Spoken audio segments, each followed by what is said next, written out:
So, you may think I'm crazy, but I swear I'm not. Okay, maybe kind of, but not with this thing.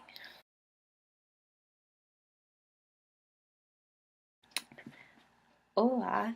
So, in a huge attempt to try and keep this blog going, now that I'm stuck back in the States, unfortunately, and really, really wanting to be back in Spain, especially seeing, certain people's moving in pictures, I miss it so much.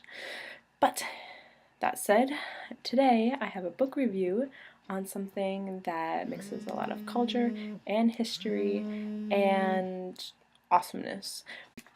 Alright, so said object is actually this book by Sid Lowe called Fear and Loathing in Liga, which is wonderful for someone like me because it includes this amazing soccer rivalry, which football is one of my favorite topics, and then it also includes a lot of history of Spain and history of both of these clubs, which just happens to be another one of my favorite topics. So how can I not read this book, right? And so, Fear and Loathing in La Liga. Great. And it's got a lot of content. And Sid Lowe, kudos to him, wrote it with such prose that it was not overly boring. There were a few times when I was kind of like, alright, you can get on with it. But generally, I was just really impressed with his writing in general because it flowed so well, and his topic choices were perfect, and his sources were amazing. Like, I hope to use this book when I write a paper because just the bibliography is incredible. And secondly, he wrote it in such an unbiased way that, as we can see here, I could not have done, and I probably won't get through this whole kind of review, for lack of a better word, without being a little more biased. But there were quite a few things that really grabbed my interest. He started from the beginning of the club's history, so Barcelona started in 1899, and Madrid started in like 1901, 1902, which was before even the Second Republic started, and definitely before Franco. But, in modern times, Franco's regime, as with much of Spain, has come to kind of linger over everything. So it was really, really cool to see how the clubs had kind of evolved. Like, something that grabbed me in particular was Madrid. I knew the city had been Republican throughout the war and that they had really opposed Franco's troops. They were actually the last city to fall to Franco's troops. So to see how the club was so different before Santiago Bernabeu came and kind of stayed and lingered was really, really interesting, and it was just so different from the picture that I have of Real Madrid now, which is very resembling of Santiago Bernabeu's vision and his desires for the club. And a lot of it, unfortunately, I did read Barca: People's Passion by Jimmy Burns, which is another incredible history focusing solely on FC Barcelona. But there were still some points in here, I don't remember exactly which ones, because as we see, I have quite a few notes in here, because I do hope to write a paper on this one day.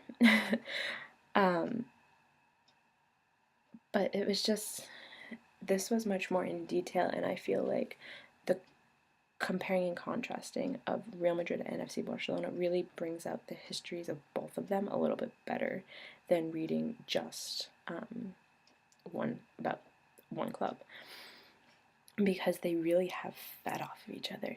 And it was really cool, the comparison of Elenio Herrera, who was the coach of Barcelona in, I believe, the 60s, who came from, I don't remember where he came from. He went to Milan after, and he was brought to Barcelona in a very similar manner in which Mourinho was brought to Real Madrid. And to see just how the clubs just feed off of each other is incredible. That's just one good reason to read this book. The parallels, like all throughout history, the parallels between the two different sides is ridiculous. And I can't continue about that because I'm just going to go on into a lot of nothing. But they also, they talked about really the most important players. You had Di Stefano. There was a whole chapter on Di Stefano. Santiago Bernabeu, Johan Cruyff, Herrera. Maradona wasn't mentioned actually all that much. That was actually a surprise for me. I'm sure that I'm forgetting because I read this I finished it a few days ago. I've been reading other stuff, but Lo does such a fantastic job with this. I can't applaud him enough because I'm so impressed with this book. They also talk about like epochs, and there was, of course, the dream team, the Barcelona dream team, because everybody talks about the dream team. But also, of course, the other side of that coin is the Madrid of the 5 Copas, the 5 European Cups, which I feel like that was really, really, really cool to see, because that, I can't say that. I can't say that Madrid's 5 Cups were more important than the dream team to Barcelona, but they were very equivalent. Those 5 Cups kind of sealed their fate, because Real Madrid could win La Liga, 4 times in a row, and it wouldn't mean anything if they didn't win the European Cup at least one of those years. It just doesn't mean anything.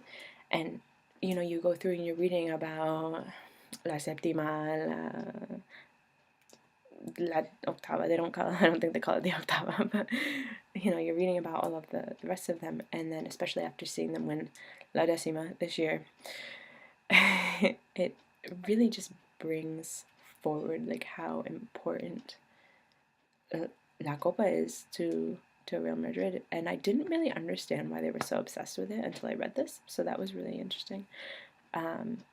Similarly, the book reiterated, the importance of the dream team to Barcelona, and how that really set up their identity and started everything that we still see today, which is, I don't know if you noticed this year, it's really incredible because you see it on the pitch.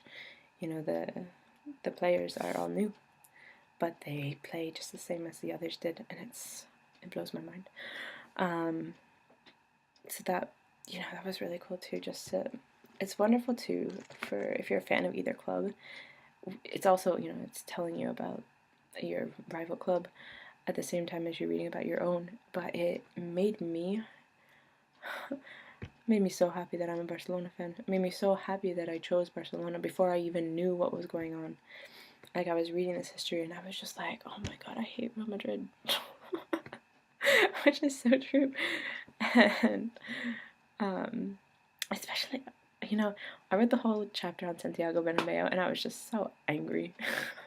Like, I was so, like, no wonder Real Madrid is the way it is, because I just read it, you'll understand, and you're either gonna love it or you're gonna hate it, and it's gonna, it's life-changing. No, not really, it might be, but it's wonderful either way.